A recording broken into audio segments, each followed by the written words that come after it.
98.75 เมกะเฮิรตซ์ตั้งอยู่วัดห้วยตองสักตำบลขวางเปาอำเภอจอมทองจังหวัดเชียงใหม่โดยเมตตาธรรมของหลวงพ่อวาปีวรมานิชแล้วก็ท่านอาจารย์ชวริตชัยวังโสสถานีวิทยุมนต์เสียงธรรมตั้งอยู่วัดบุพารามตำบลจ้างเคิงอำเภอแม่แจ่มจังหวัดเชียงใหม่ 106.25 หรือว่า 106.25 เมกะเฮิรตซ์โดยเมตตาธรรมของพระเดชพระคุณหลวงพ่อมงคลวิสิทธิ์เจ้าคณะอำเภอแม่แจ่มแล้วก็ท่านปลัดอุทัยทั้งสองท่านสองอุทัยสถานีวิทยุบ้านทุ่งเรดิโอ 89.50 เมกะเฮิรตซ์โดยการถวายเวลาของป่ออุดมแม่เทียมบอนพุทธวงศ์สถานีวิทยุวัดศรีปันเงินเรดิโออำเภอสันป่าตองสถานีวิทยุบ้านแป้นเรดิโอบ้านแป้นจังอำเภอเมืองจังหวัดลำพูนสถานีวิทยุแม่วางเรดิโออำเภอแม่วางจังหวัดเชียงใหม่และสถานีวิทยุวัดบุญญาวาสวิหาร 106.50 จังหวัดลำปางนี้ก็คือรายชื่อรายนามสถานีวิทยุต่างๆที่เปิ้นได้ออกอากาศพร้อมกันในช่วงบ่าย3 โมงนี้มาปะกันวันนี้เป็นวันพุธที่27 ธันวาคมพุทธศักราช 2566 เดือน3เหนือเดือนอ้ายเดือนเกี่ยงใต้ออกมานี่15 ค่ำวันนี้เป็นวันเพ็ญเดือนอ้ายนะภาษาภาคกลางเปิ้นว่าวันเพ็ญเดือนอ้ายเดือนอ้ายของทางใต้หรือว่าเดือนเกี่ยงของทางใต้เดือน1นะเดือน1ของทางใต้เปิ้นนับเดือน3เป็นเดือนอ้ายเดือนเกี่ยงเดือน1ของเปิ้นว่าวันเพ็ญเดือนอ้ายหรือว่าวันเพ็ญเดือน1เดือนเกี่ยงของเปิ้นบัดเดี๋ยวนี้แต่เฮานี่เฮาก็ถือว่าเป็นวันหยังเฮาถือว่าเป็นวันเดือน3เปงเพราะว่าเดือนเมืองนับเดือนนี่การนับเดือนนี่ตังเมืองเฮานี่จะวยไป2 เดือน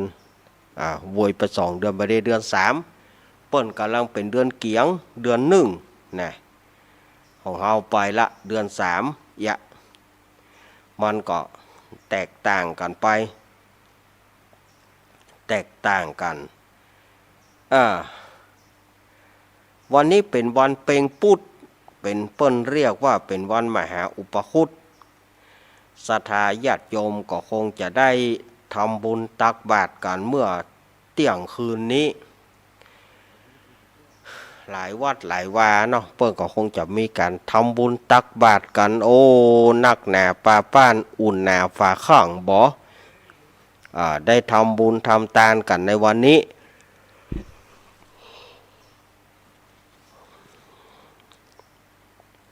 แต่บางวัดบางวาเปิ้นก็ยัง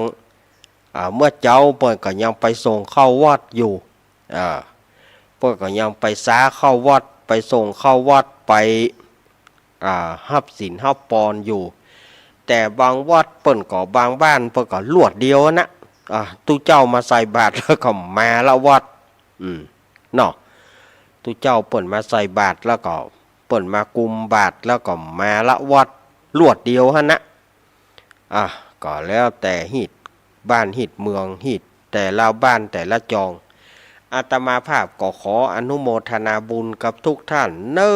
วันนี้ที่ท่านได้ทำบุญเยี่ยงใดอาตมาภาพก็ขออนุโมทนาผลบุญแห่งท่านทั้งหลายจงให้ท่านทั้งหลายมีแต่ความสุขความเจริญเคราะห์เกณฑ์เวรภัยอย่าได้มีเคราะห์เกณฑ์เวรภัยต่างๆจะไปได้มีแก่ศรัทธาญาติโยมอันเป็นที่เคารพนับถือ อันเป็นที่เคารพฮักของอาตมาภาพก็ขอให้ท่านทั้งหลายจะไปได้เจ็บได้เป็นอย่างเน้อเนาะ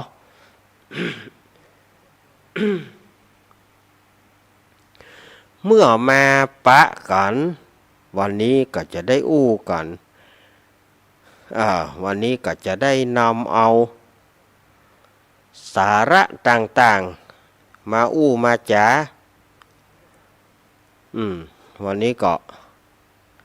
อาตมาภาพญาติโยมฟังเสียงเอาเตอะเนอก็ยังสมเสอะสมเซอนะ มันรับบ่อิ่มสดาญาติโยม โอ้มันเมื่อเจ้านี่มันลูกแม่แล้วมันรับ2 ตอนเนาะรับ2 ตอนพอถึงรับ2 ตอนแล้วมันก็เลยบักให้เข้าท่าตะใดกว่าจะมานั่งอู้นั่งจ่าสทาญาติโยมก็ซุ่มเสียงมันก็แหบไปเพราะตะคืนนี้มันหนาวยอมรับนะเมื่อเที่ยงคืนเขาลูกมาไปบิณฑบาตก็หนาวแต่ก็ด้วยภาระกิจของสงฆ์เป็นกิจเป็นประเพณีที่เปิ้นได้สืบต่อกันมา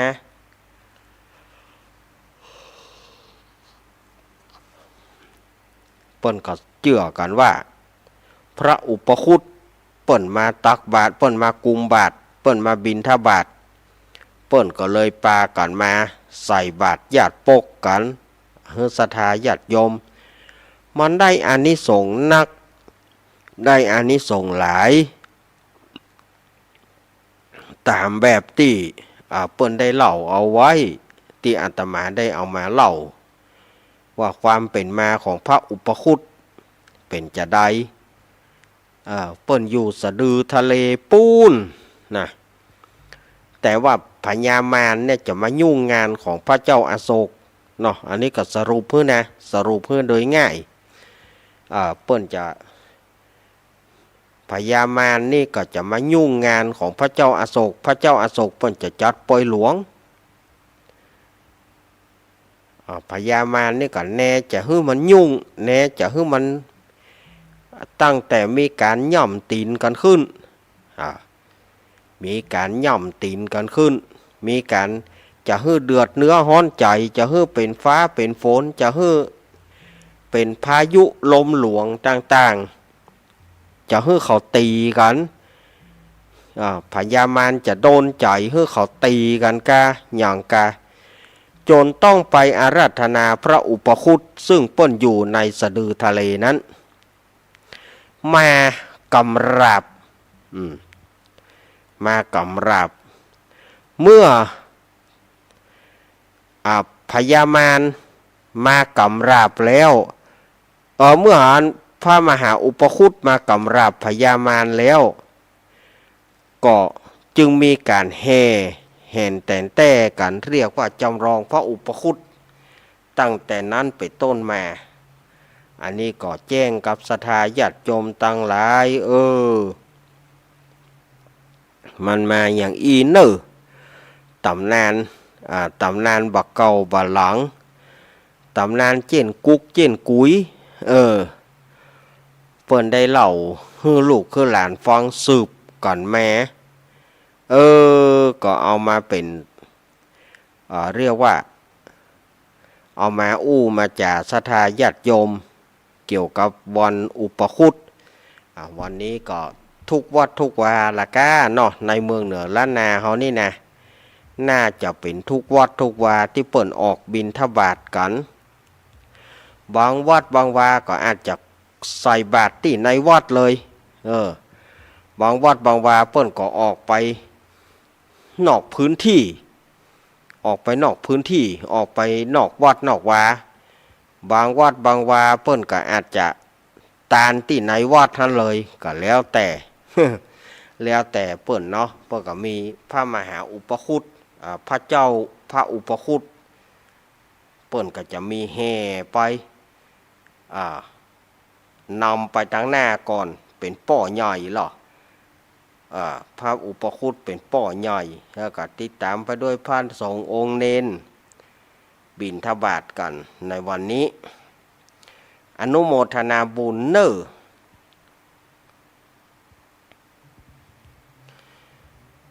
นี่ก็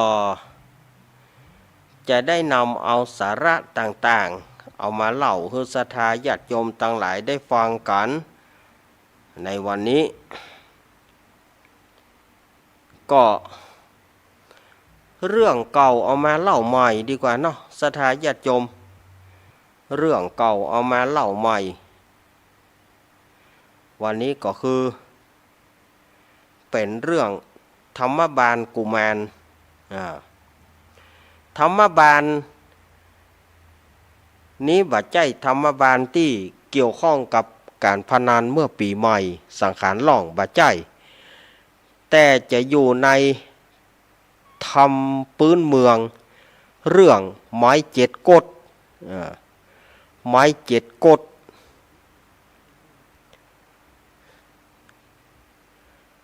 มันจะอยู่ในธรรมเรื่องไม้เจ็ดกฎเจ้าธรรมบาลเกิดมาบัดนั้นได้ใหญ่สักกำถูกผู้เป็นป่อฆ่าเพราะความอิจฉาเป็นป่อแต่เกิดความอิจฉาลูกตัวเก่าศรัทธาญาติโยมเป็นป่อที่เอาดีบ่ได้ในเรื่องนี้นะเป็นป่อที่หาความดีบ่ได้อิจฉาที่แม่ซึ่งเป็นเมียของป่อเนี่ยเอาใจลูกให้ลูกกินนมเกียรติว่าเปิ้นบ่มาถวายบังคมตัวเก่าก็เลยสั่งให้ฆ่าเป็นพ่อลูกเนี่ยความขอยคนเมืองเขาว่าความขอยอันนี้ก็ในภาคกลางภาษากลางภาษาไทยกลางพวกก็บอกว่าความอิจฉาริษยาอิจฉาแม้กระทั่งผู้เป็นลูกผู้สืบสันดานลูกผู้อยู่ในไส้ลูกเป็นลูกในไส้ตัวเก่าลูกเป็นผู้สืบสันดานเป็นลูกตับลูกตองก็ยังมีการอิจฉาลูกคิดว่าลูกเนี่ยแย่งความฮักไปจากเมียลูกแย่งความฮักไปจากตนเพราะว่าเมียเนี่ยไปฮักลูกเหนือตนก็เลยสั่งให้ทรมานโดยการกกแข้งกกขากกตีนกกมือแล้วในที่สุดก็ฆ่าลูกเพราะความอิจฉาอันนี้ญาติโยมจะหันว่า บ่มีดีอย่างเลยสำหรับผู้ได้ชื่อว่าป่ออิจฉาลูกตัวเก่าซึ่งบ่มีความที่ว่าจะดีขึ้นมามันเป็นเรื่องจะใดอาตมาจะได้เล่าให้ศรัทธาญาติโยมได้ฟังกันว่าความเป็นมาอย่างอีเนอจะได้มาเล่าให้ศรัทธาญาติโยมเฮาจะได้มาเล่าให้อีป่ออีแม่ศรัทธาญาติโยมสาธุชนได้ฟังกันเรื่องมันมีอย่างสมัยที่องค์สมเด็จพระสัมมาสัมพุทธเจ้าเปิ้นประทับอยู่ที่พระเชตวันมหาวิหารวัดเชตวันนั้นนะมันตึงหนีตึงบ่ป้นวัดเชตวันในเมืองสาวัตถี ในครั้งนั้นตุเจ้าตั้งหลายหรือว่าภิกษุตั้งหลายก็มาโจตนามามาจากันว่าท่านอาวุโสพระพุทธเจ้าของเฮานี่เปิ้นมีคุณ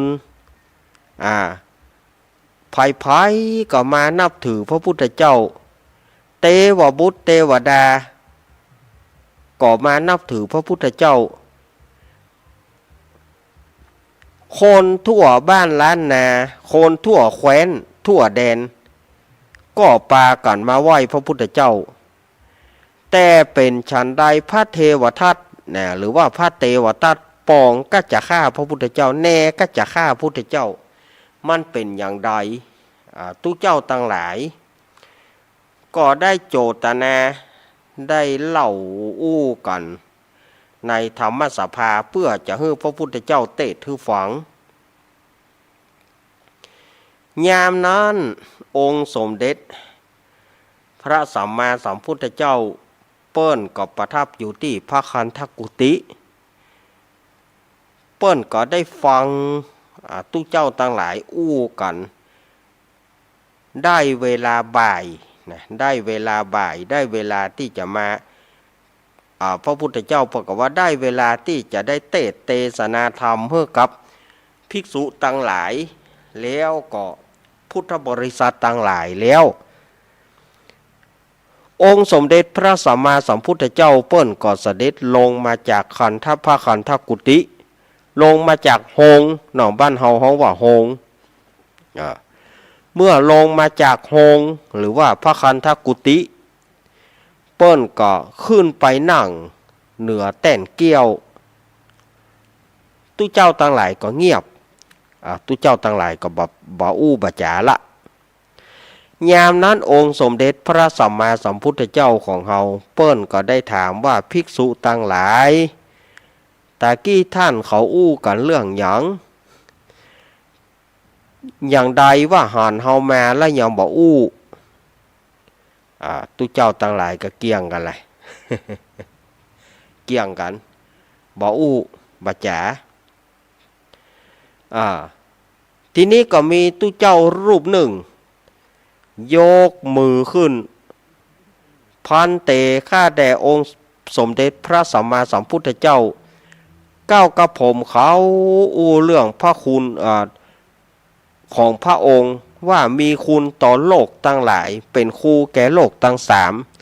แต่เนี่ยอย่างพระเทวทัตปองก็จะฆ่าพระองค์แน่ก็จะฆ่าพระองค์ผมเขาอู้เรื่องนี้พระพุทธเจ้าข้าเมื่อนั้นองค์สมเด็จพระสัมมาสัมพุทธเจ้าของเฮาเปิ้นก็ได้แย้มมาว่าภิกษุตั้งหลายตู้เจ้าตั้งหลายพระเทวทัตแน่จะฆ่าเฮาบาใจในจัดนี้เมื่อเฮาเป็นกุมารน้อยชื่อธรรมบาลอันเป็นลูกของเขาแต่เขายังสั่งฆ่าเฮาเพราะความอิจฉาริษยาความอิจฉาว่าเฮาเนี่ยไปแย่งความฮักจากเมียไปแย่งความฮักจากเมียที่ซึ่งเป็นแม่บังเกิดเก้าของเฮาอิจฉาว่าเฮาเนี่ยรู้ความฮักแม่บ่ฮักเปิ้นแต่มาฮักเฮาซึ่งเป็นลูกก็เลยโกรธเกิดความอิจฉาริษยาสั่งให้กกตีนกกมือเฮาแล้วก็ฆ่าเฮาในที่สุดเมื่อองค์สมเด็จพระสัมมาสัมพุทธเจ้าเปิ้นได้ว่าแต่เอี้ยเปิ้นก็งับปากเนี่ยก็คือหมปากละ เปิ้นว่าฮับเข้าอุบเกี้ยวก็คืองับปากยามนั้นตู้เจ้ารูปตะกี้ก็ยกมือขึ้นตู้เจ้าตนตะกี้ก็ยกมือขึ้นพันเตภควาข้าแด่องค์สมเด็จพระสัมมาสัมพุทธเจ้าอ่านว่านิทานจัดแล้วปางหลังของพระองค์ผมเขาก็ยังบ่ฮู้เป็นอย่างใดก็ขอให้พระองค์เอามาเล่าให้กับผมแล้วก็ตู้เจ้าทั้งหลายแล้วก็พุทธบริษัททั้งหลายได้ฟังกำเตอะพระพุทธเจ้าข้านี่เมื่อนั้นองค์สมเด็จพระสัมมาสัมพุทธเจ้าเปิ้นก็ได้เทศนาว่าอาติเตกาเล อันนี้เป็นภาษาธรรมนะภาษาธรรมเปิ้นว่าอาติเตกาเลในกาละอันล่วงพ้นไปแล้วแต่ถ้าเป็นภาษาภาคกลางเปิ้นจะเล่านิทานก็นานกาลครั้งหนึ่ง นานมาแล้วนี่ถ้าเป็นภาษาอีสานพวกก็โดนเติบหลายแล้ว อันนี้ถ้าเป็นกำเมืองเขานี่มันแน่นใจเมินมาละนี่นะกำเมืองเขานี่นะมันใจอีหรอเมินมาละสมัยพระเจ้าพรหมทัตครองราชเมืองพาราณสีอันนี้ก็พระเจ้าพรหมทัตแถมละเนอพระเจ้าพรหมทัตแถมละพระเจ้าพรหมทัตนี่ถือว่าเป็นต้นตระกูลเปิ้นนอกจะดีก็มีนะตนที่เปิ้นดีก็มีตนที่เปิ้นแห้ก็มีก็ชื่อพระเจ้าพรหมทัตนั่นนะแต่อันนี้จะเป็นอย่างไรฟังไปก่อนฟังไปก่อนพระเจ้าพรหมทัตครองราช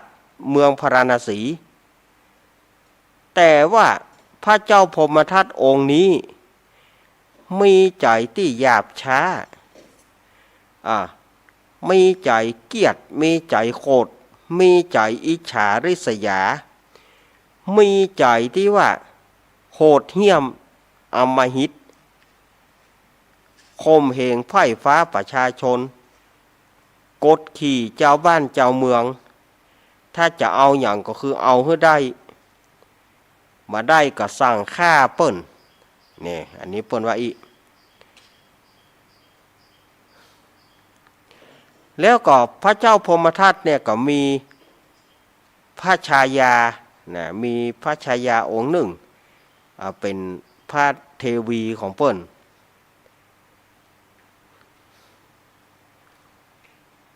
ก็อยู่ไปเนาะจนถึงพระเทวีเนี่ยตั้งครรภ์เมื่อท่วนทศมาศ10 เดือนพระเทวีก็ได้ประสูติพระโอรสก็เป็นที่น่าฮักน่าอินดูของหมู่อามาตย์ทั้งหลายแล้วก็นางเทวีตัวส่วนว่าพระเจ้าพรหมทัตนี่ก็บ่ได้ไปดูแต่ก็หูว่าลูกเกิดก็เกิดอันนะใส่ชื่อว่าธรรมบาลกุมารวานเมื่อใส่ชื่อแล้วก็บ่ไปพอบ่ไปกอยยามนั้นนางเทวีเมื่อเกิดลูกแล้วก็บ่ได้มาเข้าเฝ้าพระเจ้าพรหมทัตเหมือนเช่นเคยก็เปิ้นอยู่เดือนน่ะเนาะคนเมืองเขาอยู่เดือนภาษาภาคกลางเปิ้นก็ว่าอยู่ไฟคนเมืองเขาเปิ้นอยู่เดือนต้องหื้อนมต้องป้อนข้าวป้อนนมฮื้อกับพระโอรสบ่มีเวลาที่จะไปเฝ้าพระเจ้าพรหมทัตพระเจ้าพรหมทัตก็นางเทวีไปที่ไหนนางเทวีอย่างว่าบ่มาเฝ้าเฮาตามปกตินั้นนางเทวีจะมาเข้าเฝ้าและถวายบังคมแก่เฮาแต่ในช่วงเนี่ยบ่ฮู้ว่านางเทวีเป็นหยังบ่มาถวายบังคมเฮาบ่มาเข้าเฝ้าเฮาเป็นเพราะเหตุอะไรหยังพระเจ้าพรหมทัตก็เลยว่าเสด็จไปที่ปราสาทของพระนางเทวีเมื่อเสด็จไปพระนางเทวีก็เมาหื้อนมพระโอรสนะเมาหื้อนมพระโอรสก็เลยบ่ได้สังเกตว่าพระเจ้าพรหมทัตมา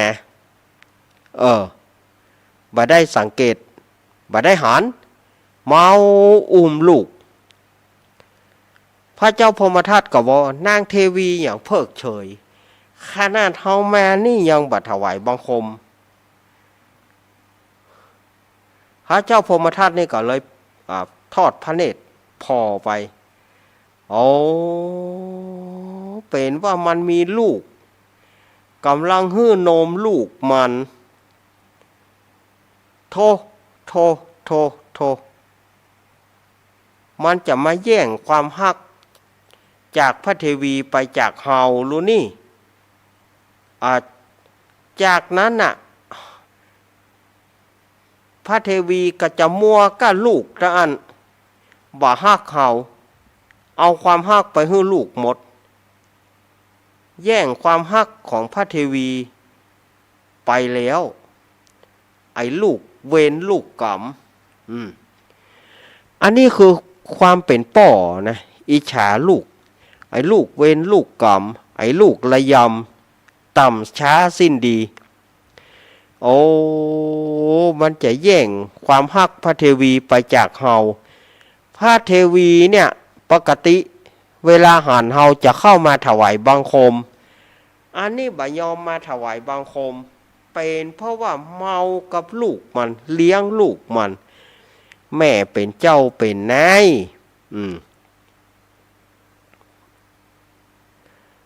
อย่างอี้มันอยู่ด้วยกันบ่ได้ลูกว่าอันอย่างอี้มันอยู่ด้วยกันบ่ได้มันบ่ใจลูกคนมันเป็นลูกสัตว์ลูกสิ่งมาอยู่ตัวมาเกิดอาศัยร่างของนางเทวีอาศัยต้องนางเทวีมาเกิดด้านมันจะบ่เป็นเกี้ยวเป็นกูลหยังไอ้คนนี้กูบ่นับถือว่ามันเป็นลูกนางเทวีเอ๋ยแล้วเราจะได้หันดีกันหวานเนี่ยนะขึ้นชื่อว่าผู้เป็นป่อนะสดายญาติโยมขึ้นชื่อว่าป่อมีเกิดความอิจฉาริษยาขึ้นไหมอิจฉาลูกขึ้นไหมหาว่าลูกสุมาเนอะ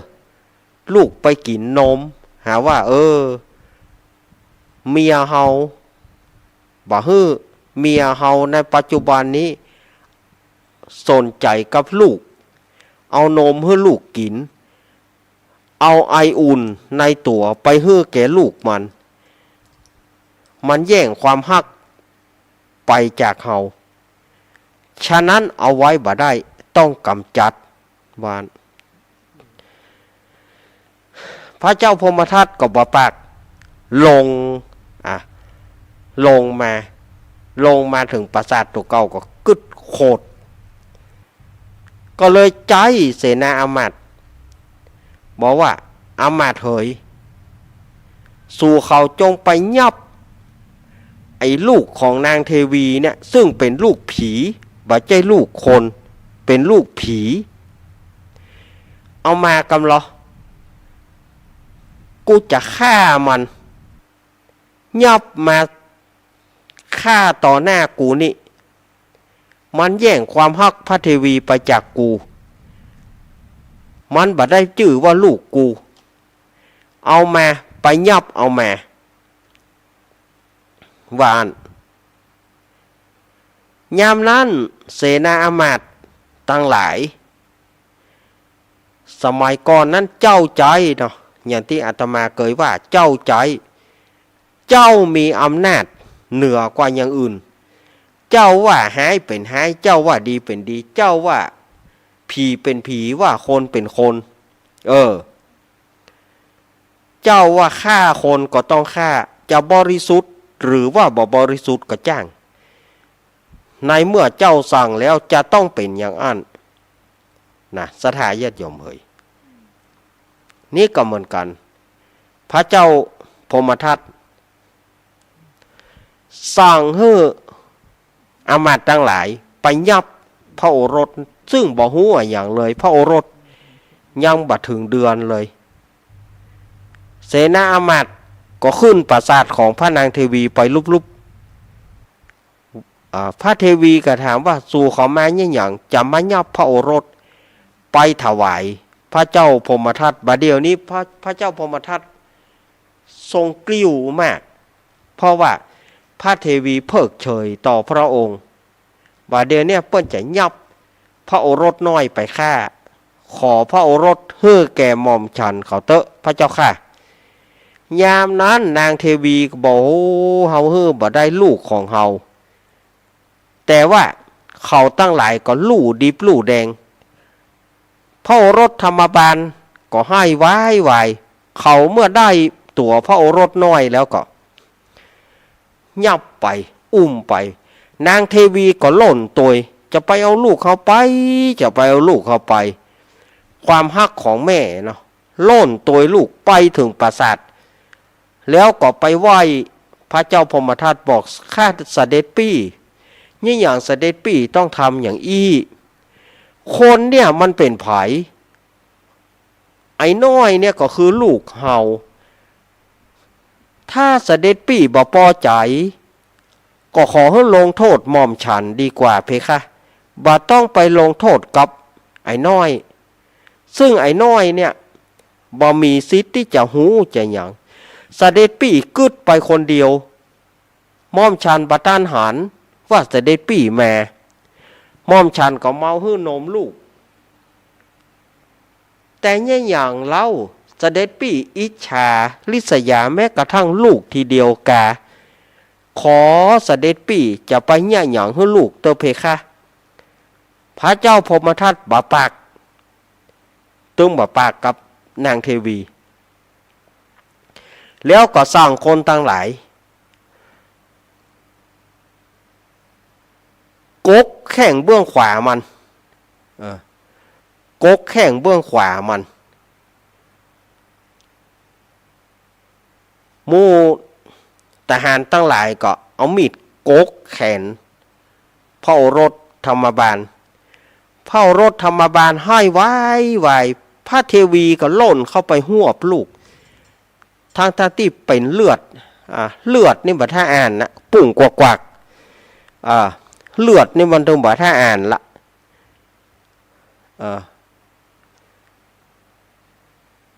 บ่มี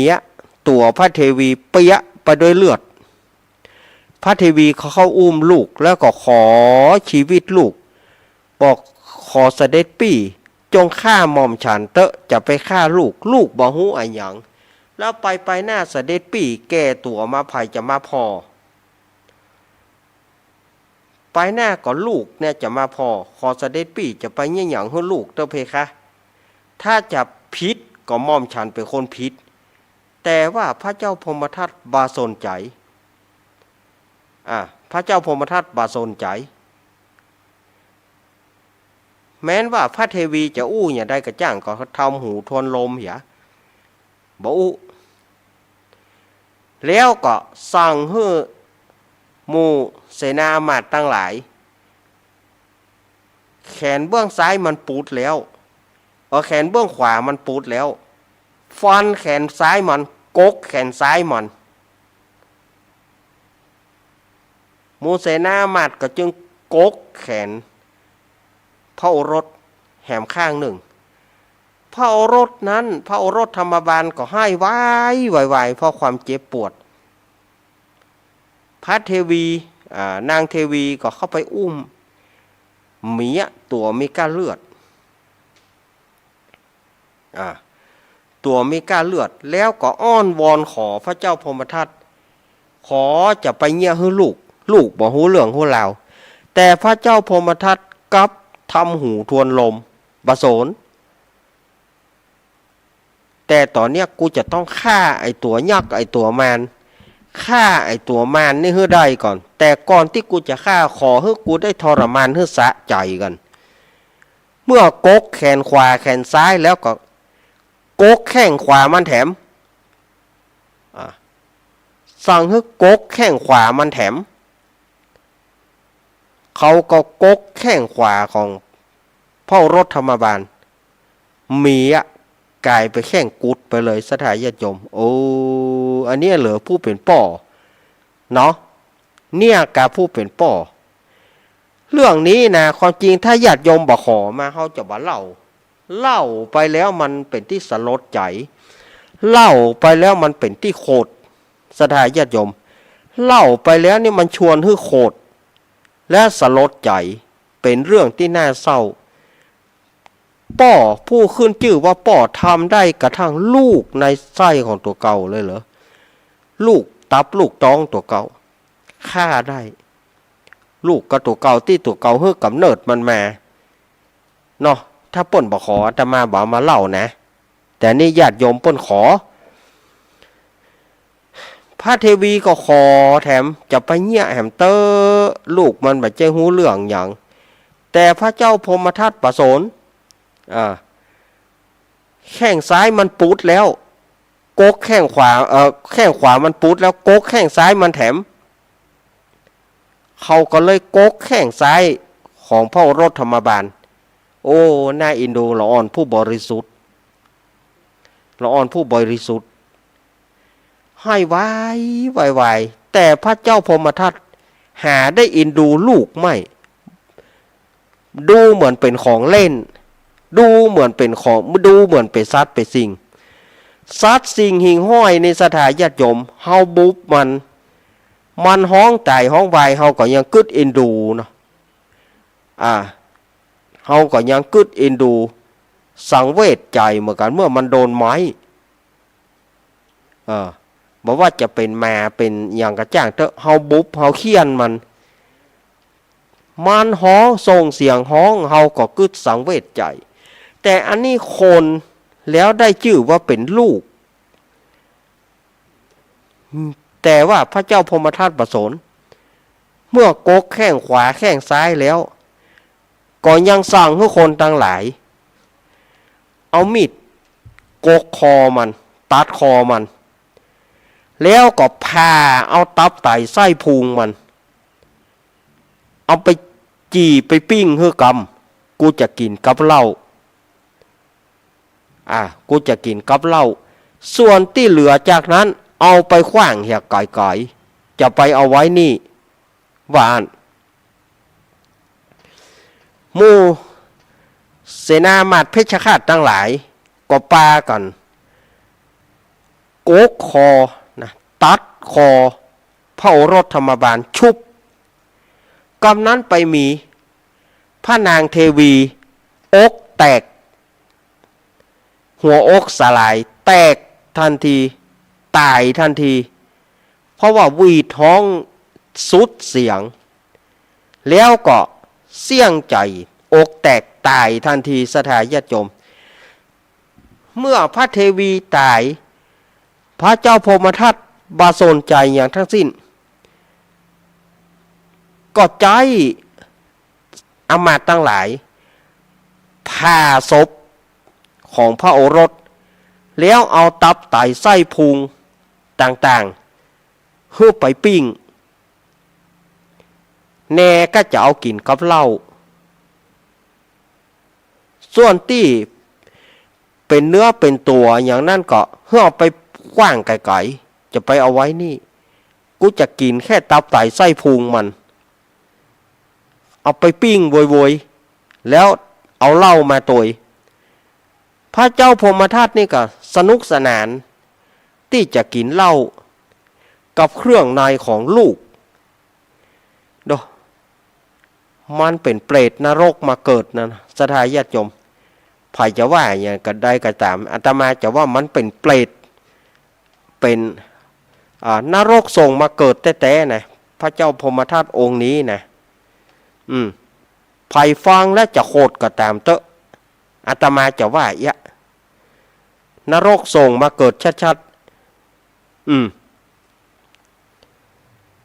ๆก็สั่งให้คนทั้งหลายทอกเหล้าเทเหล้าไว้เลยเอาเหล้าใส่แก้วไว้ฮื้อรอเวลาที่เขาเอาตับไตไส้พุงของพระโอรสธรรมบาลไปปิ้งเมื่อเสร็จเมื่อตับไตเครื่องในต่างๆของพระโอรสธรรมบาลสุกแล้วพระเจ้าพรหมทัตก็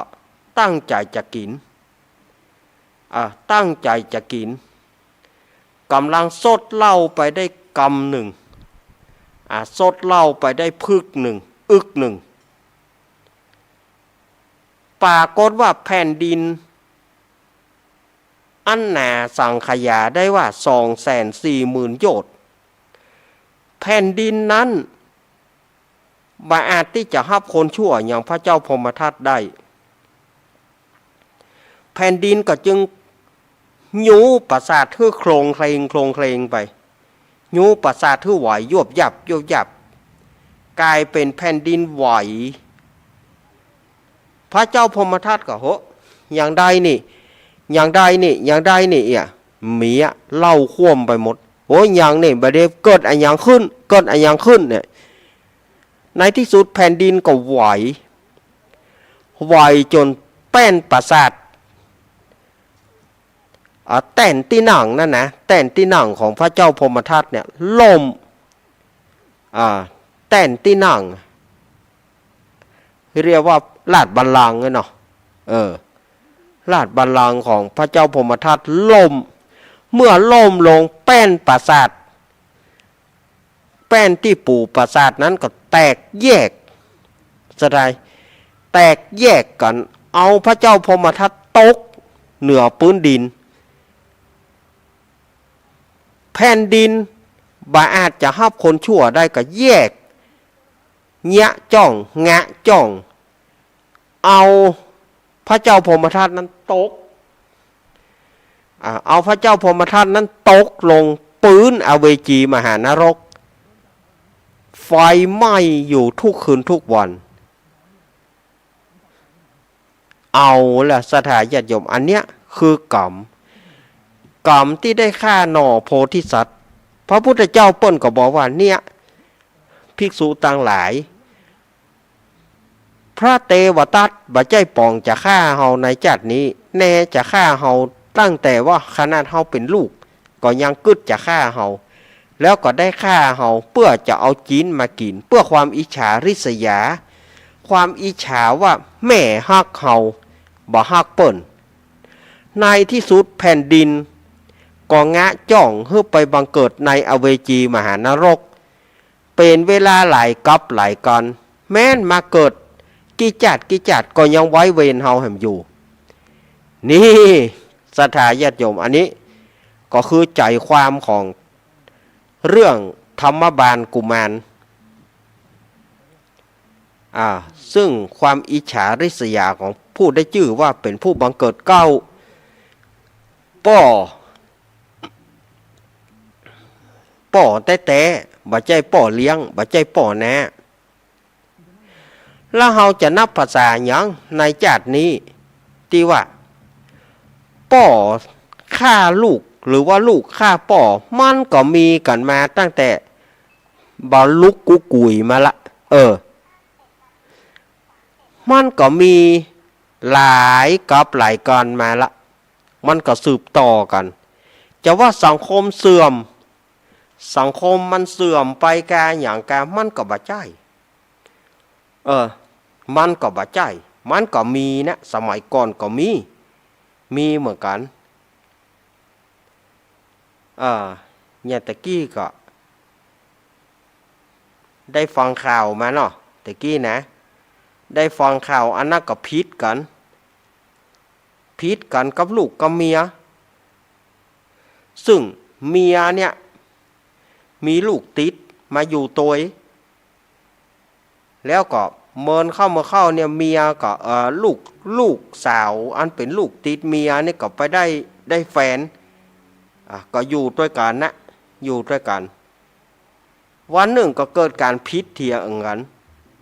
ที่ออกข่าวนะพิษเถียงกันเมื่อพิษเถียงกันก็ยิงเมียแล้วก็ยิงลูกติดเมียแล้วก็ยิงลูกเขยส่วนเมียตายลูกติดกับลูกเขยนั่นก็50-50ตายก็ยังบ่ฮู้เปิ้นเอาไปสอบสวนก็บอกว่าบ่ฮู้มันผิดกันเรื่องภายในบ่ฮู้ว่าเรื่องภายในของเขานั้นเป็นเรื่องอะไรหยังก็โคตรฆ่าเมียฆ่าลูกถึงแม้จะบ่ใจลูกตัวเก่าก็เป็นลูกที่ติดเมียแม่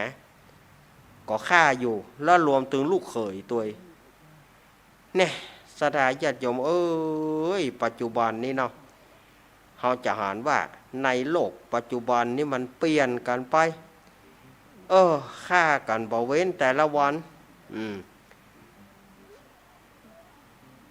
อันที่สวกก็สวกแต่เนออู้กำก็ปืนอู้กำก็มีด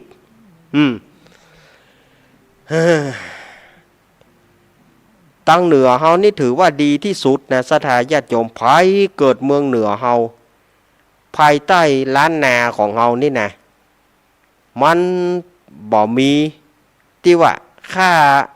กันการอู้การจาก็ถูกตามแบบเบ้าโบราณนี่นะตั้งเปิ้นมันบ่ได้นะตั้งเปิ้นอู้ก็ปืนนะ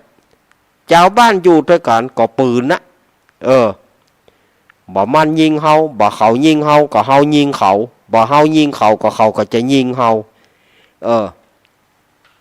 เพราะความบ่เข้าใจกันณปัจจุบันนี้อาตมาก็ปวดหัวเหมือนกันนะเนาะเฮาฟังไปพ่องว่าจะไปฟังมันอย่างเฮาฟังเพื่อเก็บเอาสาระ เฮาได้ฟังเพื่อมันม่วนนะเฮาฟังเพื่อเก็บเอาสาระอันใดที่มันน่าสนใจเฮาก็เก็บเอามาเล่าคือสถาญาติโยมได้ฟังกันเอามาเล่า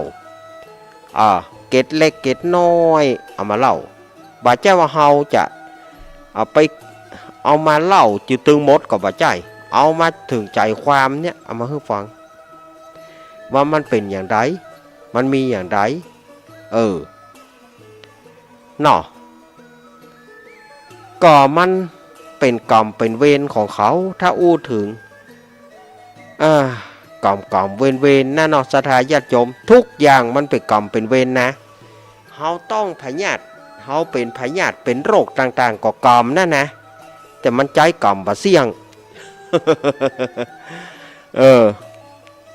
บัดเดี๋ยวนี้อาตมาบ่คิดนักแล้วหรอมีโรคภัยไข้เจ็บอันใดก็บ่ม่วนเที่ยงตี้ก็แย่ใดมันถึงเวลามันก็จะไปคนเดียวมันถึงห้านมันก็จะตึกห้านตึกล่าก็ขล่มบ่มบ้ามแต่นะเผา ถ้ามันได้เผาเพื่อแสดงว่ามันมีอายุมั่นไปอยู่ก่อมันแหมแต่ถ้าก่อมันมาแล้วเขาแห้มมันได้หรอแห้มมันได้ถึงตี้ก็ไปวอบละตายกันยองบ่หัวอันยองนี่มันถ้าถามหามันตายแน่ๆสถาญาติโยมเนอเอาละเนอเวลาช่วงแรกป้อนานกำซึงมาละป้อนานไอ้กำซึงมาแล้วเนอเมื่อป้อนานไอ้กำซึงมาอาตมาก็จะพากันนะกำเดียวก้อยมาเล่าสาระต่างๆแหมกำเดียวก้อยมาเล่าสาระต่างๆเอาละเนออาตมาจะพักก่อนนะเจริญปอน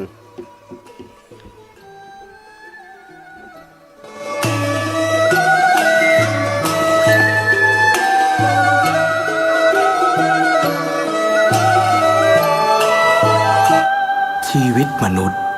มีสุขมีทุกข์ดีใจเสียใจผ่านอุปสรรคและปัญหามากมายในแต่ละวัน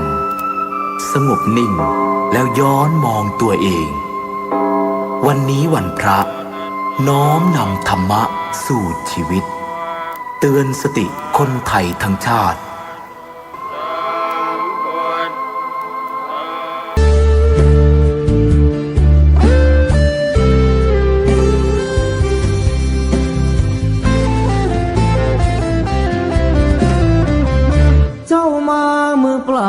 จะเอาอะไรเมื่อตอนเจ้าไปเจ้าก็ไปมือเปล่าเช่นกันชื่อเสียงหยดลาบหากเอาไปไม่ได้สักอันแล้วใหญ่ยื้อแย่งแข่งขันก็ป่วยกันฆ่าฟันตัดรอนเงินทองตามส่งแค่โรงพยาบาลญาติมิตรวงวานลูกหลานส่งแค่เชิงตะกอนจะมีใครเล่าอยู่กับเรานอนเฝ้ากองฟอน วางดอกไม้จันทร์แล้วจรกลับไปนอนบ้านใครบ้านมันใหญ่ขับฟ้า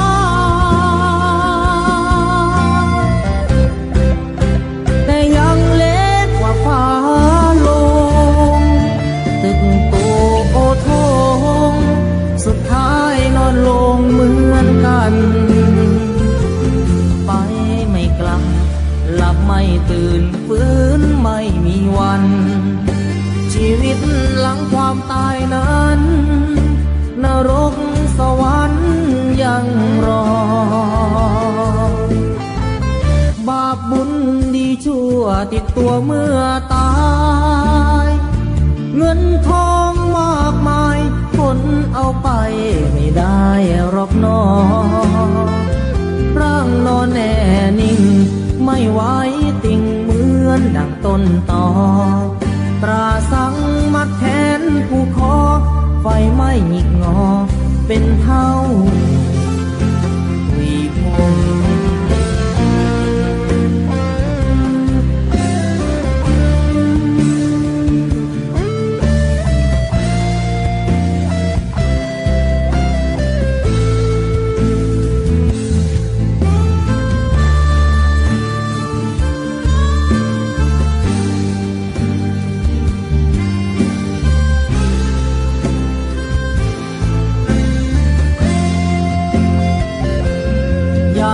ขับฟ้า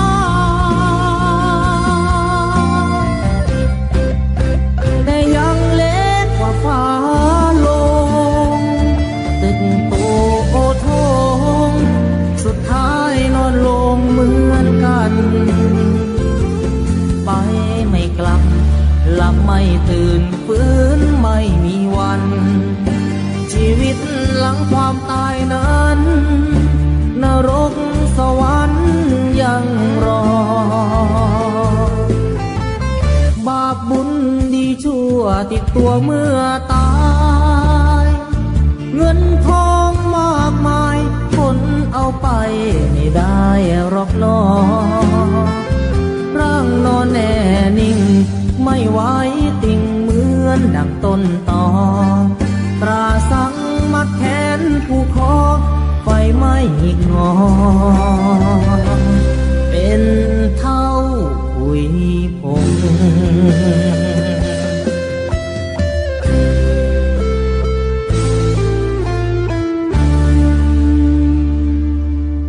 แม่น้ำปิง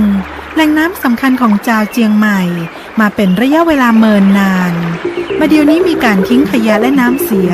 ลงในแม่น้ำปิงมีการถมตี้สร้างอาคารบ้านเรือนและหานกาลุกล้ำเข้าไปในแม่น้ำปิง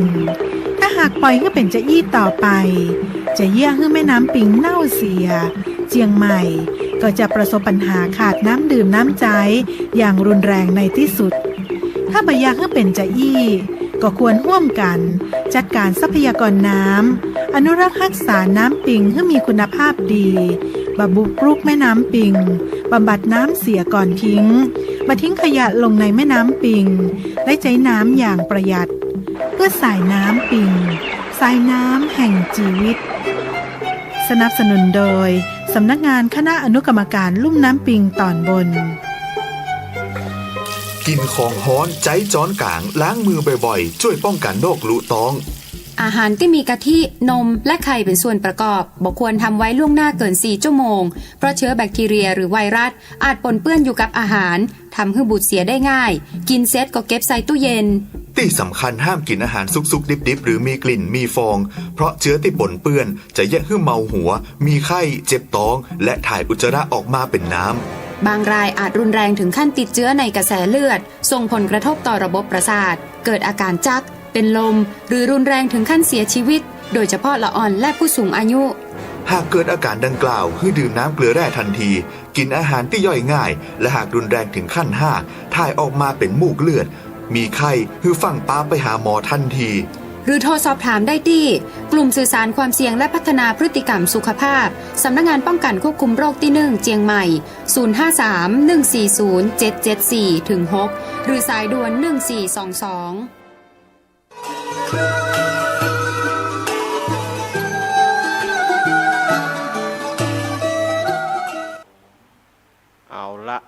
ศรัทธาญาติโยมทั้งหลายก็มาถึงช่วงที่สองของรายการสารธรรมยามแรงก็มาปะกันช่วงที่สองนี้เนาะช่วงนี้ก็ฟังเสียงอาตมาไปก็จะไปกึดอะไรอย่างนักเนอะมันมีความบ่ค่อยม่วนใจหลายๆอย่างศรัทธาญาติโยมมันบ่ม่วนใจหลายๆอย่างแล้วก็เมื่อมาแล้วเราก็พยายามทำให้ดีที่สุดนะญาติโยมอาตมาก็สุมาอภัยญาติโยมเนอะเนาะบางเตื้อการวางสายถ้าบ่ได้วางสายก็บ่เป็นอย่างเนาะถ้าวางสายก็จะวางสายไปถ้าว่าบ่ตานวางสายก็กระตึกเนี่ยนะ มันเกิดปัญหาหลายๆอย่างถ้าเราเปิดสายก็มันไม่เป็นตัวของตัวเองมันไม่เป็นตัวของตัวเองเราไม่ใช่ตัวเรา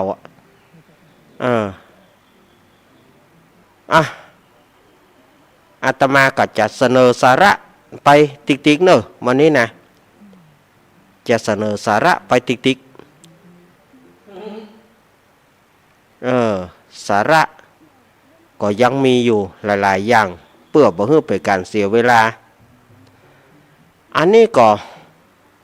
มีศรัทธาญาติโยมขอมาเมื่อศรัทธาญาติโยมขอมาอาตมาก็เล่าไปเปิ้นขอถึงเรื่อง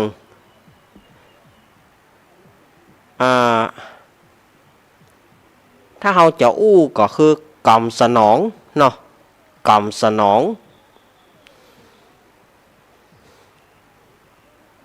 เรื่องของกรรมสนองกรรมนี้อาตมาก็จะได้เล่าให้ศรัทธาญาติโยมได้ฟังเต่า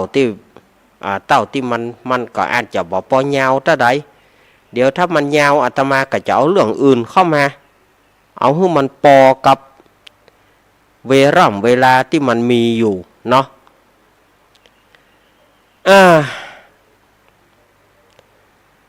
ก็เรื่องกรรมสนองกรรมนี่มันมีแต่หรอศรัทธาญาติโยมเฮาจะว่ากรรมก็บ่เชิงนะมันก็เป็นความถ้าอู้ถึงในคนทั่วไปก็จะว่ามันเป็นกรรมเล่อความประมาทความที่บ่เข้าใจของความที่เปิ้นบ่ฮู้อีกก็มีเราจะคิดว่าเป็นความประมาทเล่อของเจ้าของตัวก็ว่าได้นะมันมีป้าใจขี้เหล้าคนหนึ่ง ป้าใจขี้เหล้าคนนี้นะเจ้ายันค่ำยันเจ้าเมาอย่างเดียวเมาอย่างเดียวท่านนะเจ้าก็ไปกินเรียกว่าซุกเมาเสานอนอาทิตย์ถอนจันลาอีเตอซุกเมาเสานอนอาทิตย์ถอนจันลาเมาตลอดวันเมาตลอดคืนการบ้านการจองก็บ่ช่วยลูกบ่ช่วยเมียส่วนว่าเมียนะก็ไปรับจ้างเปิ้นรับจ้างเปิ้นเกี่ยวเข้าเอาเฟืองเกี่ยวเข้าเกี่ยวต่อเฟืองปลูกหอมปลูกบะเต้าปลูกถั่วเน่าปลูกสะปะเมียก็ไปรับจ้างได้เต้า4-5 บาทในสมัยนั้นก็ถือว่าเป็นดีแล้วนะได้ 4-5 บาทได้มาก็ผัวขอไปกินเหล้าเหียแต่ว่าป้าใจคนนี้มันก็บ่ได้เงี้ยหยังบ่ได้บุบได้ตีเมียมันมาก็ขอเมียมันก็ฮื้อไปบาท2 บาทก็ฮื้อไปมันก็เอาไปกินเหล้าเหียตามภาษาของมันนั่นนะวันหนึ่งเมียมันก็ ซื้อจีนมานะซื้อจีนมาว่าให้ผัวมันเอาลาบนี่เนาะมันรับอยู่โลเมียมันก็ไปกัดได้จีนมาจะลาบให้มันก็กลัวว่าจะบัดตันเวลาเข้ากัน จะบอกกลัวเปิ้นจะมาจ้างก็เลยซื้อจีนมาเอาไว้ก็บอกว่าสูค่าซื้อจีนมาไว้นี่เนอะสุยเอาเนี่ยใดก็ได้ควรนายอย่างก็มีข้าจะเอาลาบนี่หรอตั้งใจว่าข้าจะเอาลาบเมียมันก็ตำนี่เนอะห่อบนหิ้งนี่นะระวังหมาระวังเมียวเนอะระวังนะหมากับเมียวก็จะมาเอาไปนะผัวมันก็ไว้ห้านะสู่ไปเตอะเอกเนาะถ้าเป็นอย่างเฮาก็ลูกลาบเนาะลูกลาบแบ่งให้แม่ละอ่อนคั่วเหี่ยให้แม่ละอ่อนได้กินข้าวเลยก่อนเนาะแล้วก็ก้อยไปอันนี้มันบ่ลูกบ่ยอนะมันบ่ยอมลูกยอมยอเมียมันก็บ่ท่าละก็เดียวเปิ้นจะบ่จ้างเข้าไปจ้าเปิ้นจะบ่จ้างละก็เลยไปเหี่ยมันได้กินข้าวนึ่งข้าวแล้วก็ได้ข้าวอุ่นเหี่ยโง่นึงก็ไปเนี่ยการส่วนเมียส่วนตัวมันก็รับได้เมินนักแกเนาะตื่นมาง่วงแต่ ง่วงขนาดเฮ้ยความที่มันง่วงเล่าเนี่ยนะพ่อใจคนนี้มันง่วงเล่าก็บางกบางเอกเอาจีนมาตำหั่นเอาจีนมาตำเขียงหั่นแต่งเมาไปเซาะพักไผ่หอมด่วนก็ย้ำว่าลาบเพียก่อนแล้วก็ก้อยไปเซาะพักไผ่หอมด่วนต่อก้อยเอามาซอยต่ออันนี้มางงมาง่างอันยังก็บ่ได้ลวกสักอย่างคนนายคนเนยก็บ่ได้ลวกมาถึงก็จะเอาจีนลาบแล้วก็ไปตำหั่นแล้วก็เมาไปเซาะพักไผ่หอมด่วนวะจะใครวะเมาไปเซาะของเมาไปเซาะขัวสดายญาติโยมเมาไปเซาะขัวจะเอามาใส่ลาบอันยังก็มีสักอย่างไปเซาะพักไผ่หอมด่วนไปเซาะปาดจะใครที่นี่ก็มีหมาไม่ดองสถานญาติโยมรู้จักหมาไม่ดองก็หมาไม่ดองเนี่ยก็คือเป็นหมาแม่ลูกน้อยมันเสียนมมันลูกมันตืดนมลูกมันกินนมหมดเนาะลูกมันกินนมแล้วทีนี้ก็มันก็ผอมก็ดองไปเมื่อมันผอมมันดองไปมันก็ไปป่นเขาว่าหมาไม่ดองมันกะหน่อยหรอหมาไม่ดองเนี่ยมันก็ลักขึ้นเหือน หมาไม่ดองลักขึ้นเหือนก็หวดจินหลับปูขี้เหล้านี่ไงปูขี้เหล้านั้นขึ้นเหือนมาซุปพอดีปอดเท่าหมาไม่ดองนี่เฮ้ยมึงกินลาบกูไปเสาะหาพักไผ่หอมด่วนไปเสาะหาจักไข่อย่างเนี้ยมึงมาหันเอาจีนกูไปกินกำเดียวกำเดียวมึงปะกูแน่นี่หรอมันก็ไปแปะจีนมาไปแปะจีนมาแล้วก็ไปแปะเอายาเบื่อไปแปะเอายาเบื่อมาตัวว่าจะเอาไปฉีดท่านฉีดนี่นะความคิดของมันนะจะเอาไปฉีดอย่าหัวมันนะมันก็ว่าไปซึ่งคนขายยาก็บัตันมึงมันก็ขายให้มันแปะนะแล้วปีมึงจะมาจ่าย ของมันยังมีสตางค์นะเฮ้ยนายตั้งกะจีนน่ะปีมึงจะมาจ่ายเนี่ยตั้งใจไว้อย่าให้เมียมาจ่ายสถาญาติโยม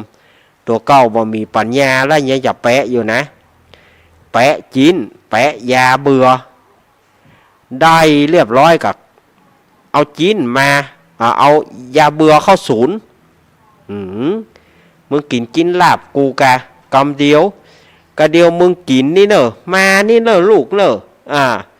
แม่ดองเฮ้ยมานี่เนอะป่อมีกินอย่างดีจะเอาให้ลูกกินมาลูกแม่ตั้งใจจะฆ่าหมาเรื่องมันทีนี้ก็เอาจีนคุกกับยาเบื่อนะเมื่อได้คุกกับยาเบื่อกับ000กับเอาใส่จานไว้หัวคันไดกัน เอาใส่จานไว้หัวคันไดอ้อดองโอ้โอ้โอ้โอ้โอ้ดองโอ้โอ้โอ้หมาไม่ดองนี่มันหูอย่างว่ามันหูสถายยมอย่างมันหูว่าเปิ้นจะเบื่อมันน่ะมันบ่กินมันบ่กินมันหนีไปมันถ้าจะเหม็นยาเนาะมันถ้าจะเหม็นยามันก็เลยบ่เข้าไปใกล้มันก็ไหนก็ได้โอ้ไหนก็ได้มาไม่ดองแบบมานั่นบ่ยอมมากินมันก็กำเดียวมันถึงมากินไม่อย่าเหลือไปที่ไหนมันก็ตามหัวคันไดฮะนะแล้วไปกินเหล้าต่อทีนี้ไปกินเหล้าส่วนเมียมันไปรับจ้างมาเปิ่นก็เลี้ยงข้าวตอนแล้วนะทางเปิ่นก็เลี้ยงข้าวตอนละเมียมันกินข้าวตอนอิ่มละแล้วก็ตั้งใจว่าจะเอาข้าวมาให้ผัวมันเหมือนกันมาถึงกับมาหันใส่จีนยองหัวคันไดเมียมันก็ปูนี่ก็กูว่าเอาซื้อจีนขึ้นมาลาบนาดเอามาตำไว้หัวคันไดนี่มาตำมาอย่างนี้แล้วมันไปไหนไปแจ้เน่าแจ้ตายกับเหล้าเหรอมะเนาะเมียมันก็ว่าอย่างก็เอาจีนนั่นไปปิ้งเอาจีนนั่นนะที่ผัวมันใส่ยานะมันเมียมันหูลูกเอาไปปิ้งแล้วก็เอาใส่ตู้กับข้าวไว้สู่บกินลาบก็สู่กินปิ้งนี่สู่มาเมื่อใดสู่อยากกินข้าวเมื่อใดก็กินเนอะเฮ้ยกะเมียมันก็ไปเหียไปเนี่ยการเหียไปรับจ้างต่อผัวมันปานมันไปกินเหล้าแล้วเนาะได้ตึงแปะถ้าอย่าแปะเปิ้นนะ ขนาดจีนมันยังแปะยาเบื่อมันยังแปะแล้วมันจะเอาสตางค์ไหนมาฮื้อก็ให้ไปแปะกินเหล้าเปิ้นแถมมากล้า ทีนี้เหล้ามันสว่างแล้วเนาะมันก็ไปเอี่ยวมันแบบจะไปกล้ากินเหล้าหรอกเปิ้นไปเล่นน่ะอย่างมันก็ไปเล่นตัวเปิ้นมันถ้าอยากกินข้าวนะเรื่องมันสั่นยองเนาะปีกมาโหจีนหัวคันไดไปไหนเอาใส่ให้หมานี่ถ้าอย่ากินละถ้าอย่าปืดจานลงหลุมปุ่นที่นี่ก็ว่าเมียมันเนี่ยอย่างนี่เนี่ยอย่างไว้ให้เฮาพ่องมันก็ไปเปิดพอตู้กับข้าวไปหั่นใส่จีนปิ้งเมียเฮานี่ก็ดีแต่เนาะมันตึงว่าอย่างให้เฮาพอเหรอประเด็นนี้มันเอาจีนมาปิ้งไว้ให้เฮานี่วะก็เกิดอยากกินข้าวสดายญาติโยมเกิดอยากกินข้าวมากับเอาข้าวกับจีนปิ้งนะกินกับจีนปิ้งได้ข้าวอย่างงงกับเปียจีนปิ้งได้กับกินไปได้สักกำหนึ่งไปมีโก่นลงน้ำลายฟูมปากดิ้นดึกตายไปเหีย เนี่ยคือตุกแกเปิ่นตุกนั้นก็ถึงตัวเก่าสถาญาติโยมตั้งใจจะเบื่อแหมตั้งใจจะเบื่อแหมแล้วปรากฏว่าเอาปลามาไปว่าไปเบื่อตัวเก่าเหียนะสถาญาติโยมอันนี้ก็คือเรื่องเล่าที่อาตมาเอามาเล่าให้ฟังเล่าให้สถาญาติโยมเขาได้ฟังกับว่าเรื่องมันเป็นจะได้อีนะก็เอามาเล่าเน เอาแถมเรื่องเนาะแถมเรื่องเทพพบุตรผู้หมดบุญเรื่องนี้นะเทพพบุตรผู้หมดบุญมีเทพหรือว่ามีเทวบุตรองค์หนึ่งเทวบุตรตนหนึ่งมีชื่อ บางทีเปิ้นก็ฮ้องว่าเทพพบุตรชื่ออุณหิสาวิจัยหรือว่าอุณหสาวิจัยบางตำราก็บอกว่าชื่อสุปฏิทิตาแต่เป็นเทพองค์เดียวกันนั่นนะแต่ว่าเปิ้นใส่ชื่อว่าบางตำราเพิ่นก็บอกว่าชื่อ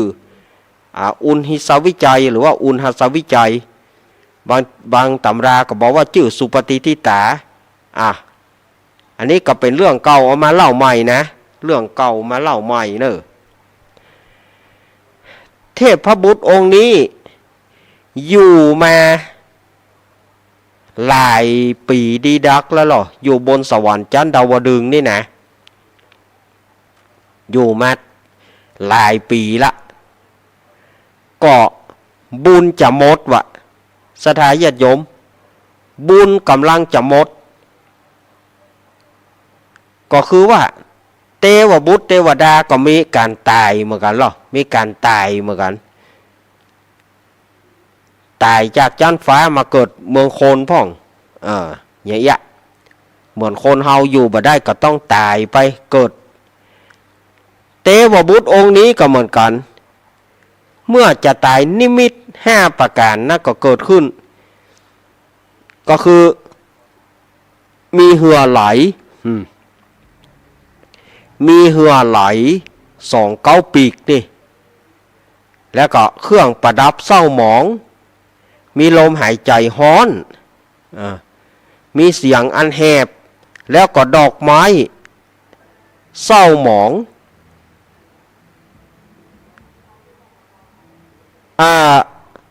ส่วนอันว่าเทวบุตรอันเป็นเปื้อนของเทวบุตรตนนี้ก็หูแล้วว่าโอ้เทวบุตรตนนี้จะเสี่ยงบุญละจะตายละแต่ว่าด้วยอำนาจกรรมเก่าที่เขาได้ทำมาเมื่อเขาตายไปแล้วเขาจะไปตกนรกอย่างละ500 จัดจะไปตกนรกอย่างละ500 จัดแล้วจะมาเกิดเป็นเปรตอสุรกายจะเป็นผีเร่ร่อนแล้วจะเป็นสัตว์เดรัจฉานแหมอย่างละ500 จัดแล้วจะมาเกิดเป็นคนแค่คนแกลนเป็นคนแข่งกุดขาด้วนหูหนวกตาบอดแหม500 จัด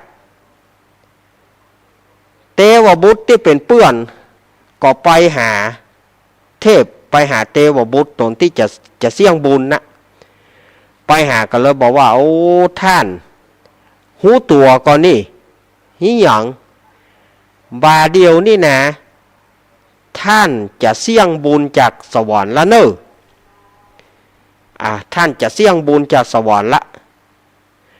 คือถ้าหากว่าท่านเสี่ยงบุญนี่นะท่านจะต้องไปตกนรกหม้อนรกอย่างละ5 ขุมละ500 จัด500 จัดด้วยอำนาจกรรมเก่าที่ท่านทำไว้แล้วท่านจะต้องไปเกิดเป็นเปรตอสุรกายต่างๆไปเกิดเป็นสัตว์เดรัจฉานไปเป็นผีเร่ร่อนไปเกิดเป็นสัตว์เดรัจฉานจ้างม้างัวควายอย่างละ500 จัด500 จัดแล้วก็จะมาเกิดเป็นคนแค่คนแกนเกิดเป็นคนทุกคนอยากหูหนวกตาบอดแข่งกูดขาด้วนอย่างละ500 จัดจะเป็นคนพิกลพิการทำให้เทวบุตรตนนี้สะดุ้งผมนี่นะถ้าตายไปแล้วเขาเรียกว่าจะไปเกิดที่ดีถ้าตายไปเกิดที่ดีนี่ผมบอกว่าผมก็จะตายผมก็จะไปเกิดแต่นี่จะต้องให้ผมได้ไปอย่างอันเสวยทุกข์อย่างอันอำนาจกรรมเก่าท่านเฮ้ยเป็นอำนาจกรรมเก่าของท่านไผบ่อาจจะช่วยได้